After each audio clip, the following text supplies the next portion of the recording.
Welcome to Marking the End Times. Great to have you with us today. We've got some very important news to bring to you today about some major developments in Iran.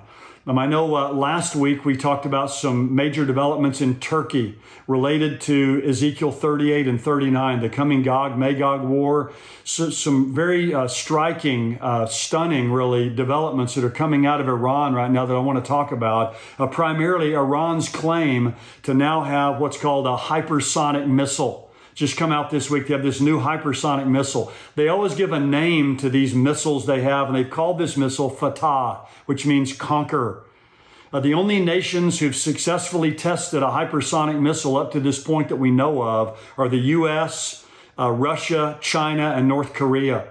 And now Iran, the greatest global sponsor of terror in the world, claims to have successfully conducted hypersonic missile tests. So they're added now to that group. And I think this has profound implications for Israel and for end time prophecy and for that war of Gog and Magog in Ezekiel 38.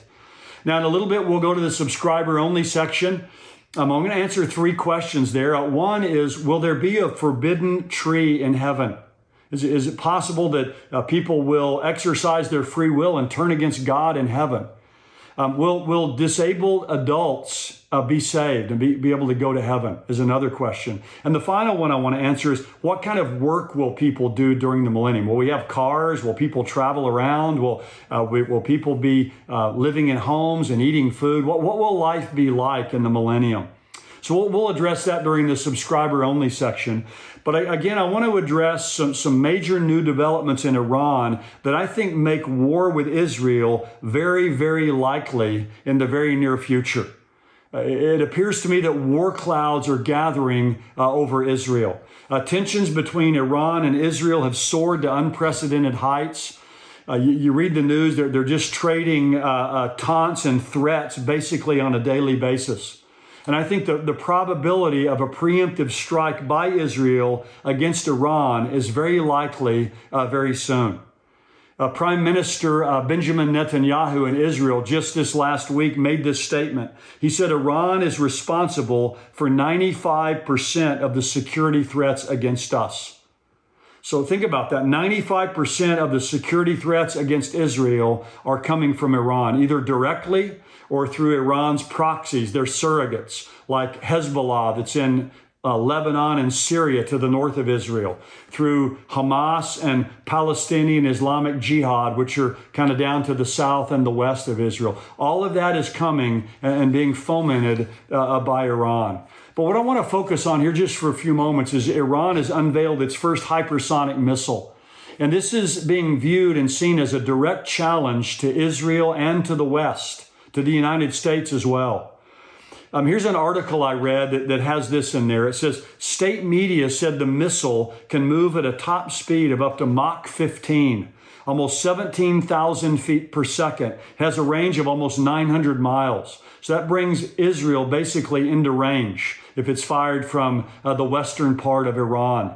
And the thing about these hypersonic missiles is they have a high degree of maneuverability. They have a very complex trajectory that make it difficult for defense systems and radar to target them.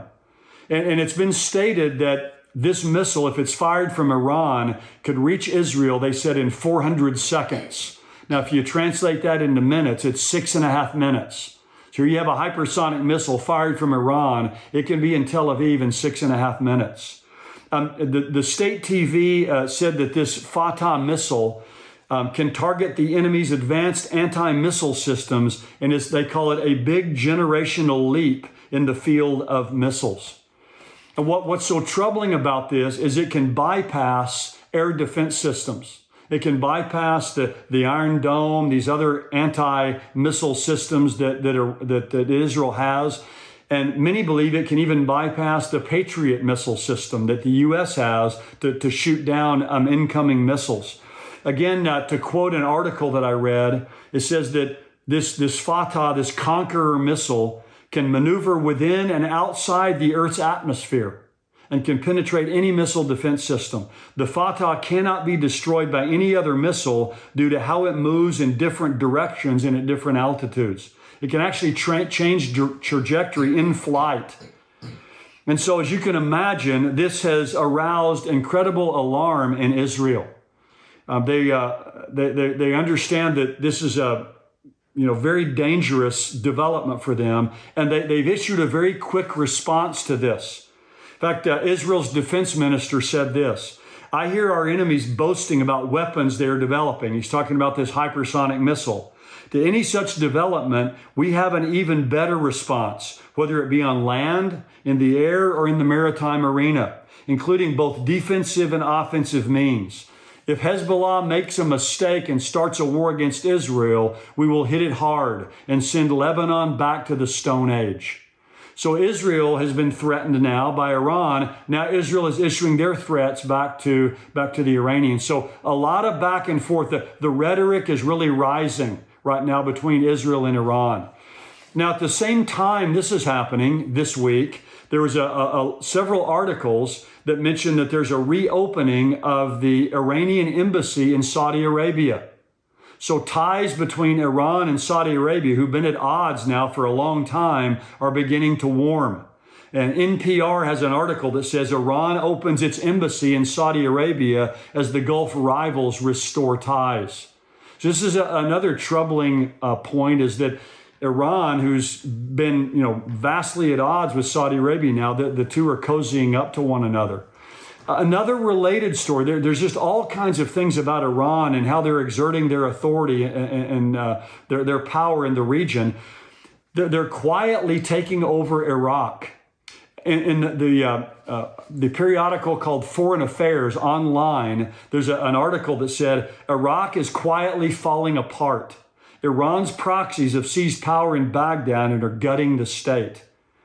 So you remember back in 1980 to 1988, there was a war between Iran and Iraq. Saddam Hussein was a leader in Iraq, and about 1 million people died in that war.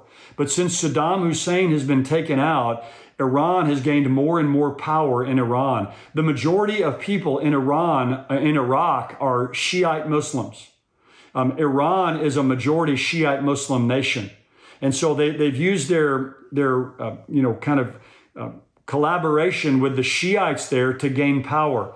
One article says Iran's allies have achieved unprecedented control of Iraq's parliament, judiciary, and executive branch. And they're rapidly rigging the political system in their favor and looting the state of its resources. Iraq is the third largest oil producer in the world. So Iran is basically quietly taking over Iraq, as well as they're expanding their footprint in the Middle East and the Persian Gulf. Now, with all of this happening, Iran stands at the threshold of a nuclear weapon. They have enriched now enough uranium for 2 nuclear bombs. And in recent days, Israel has redoubled its efforts to launch a preemptive strike against Iran. During the Jerusalem Post-Annual Conference in New York, the economy minister of Israel, a man named Nir Barkat, said this: "It's very clear we will never allow the Iranians to have nuclear power. The Iranians should be deeply concerned, because if they come close to that threshold, they must realize that nobody in Iran should sleep well at night, because we will never allow that to happen. They should be really concerned. I hope that Iran will understand sooner rather than later not to mess around with us."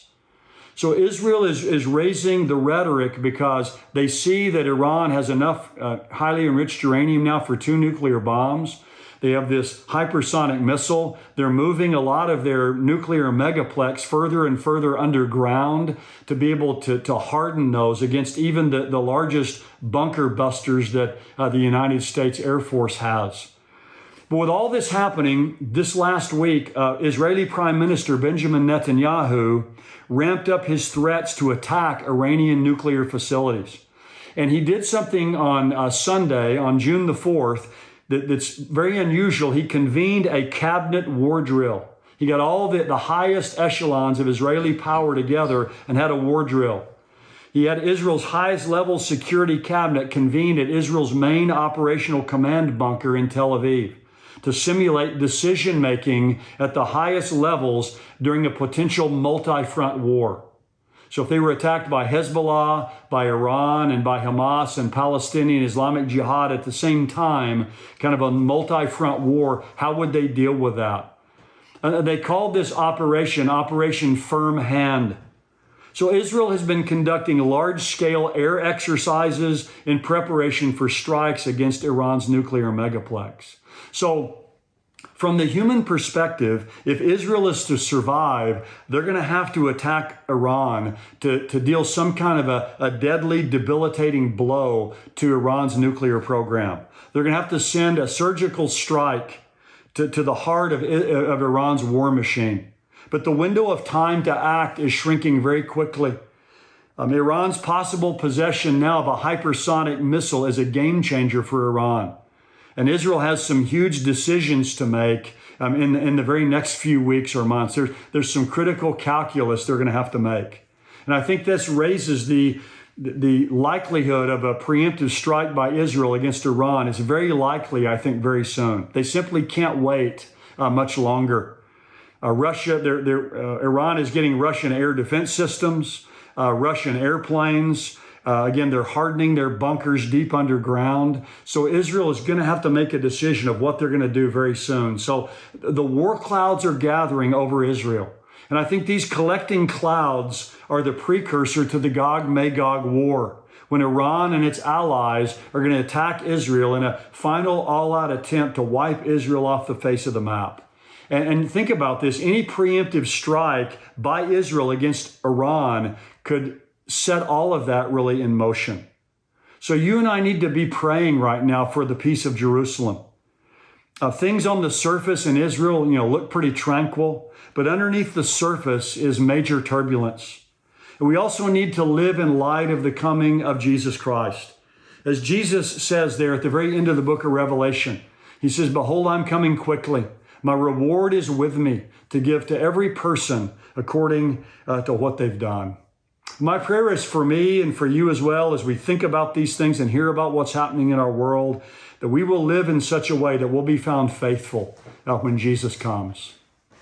Well, thank you again so much for being a subscriber. We'll go into the subscriber only section now. If you're not a subscriber, you can go to endtimes.com and you can sign up there for just $7 a month. And again, in the subscriber section, we're going to talk about, will there be a forbidden tree in heaven? Will disabled adults be saved? And what are conditions going to be like? What are working conditions and living conditions going to be like during the millennial reign of Jesus Christ?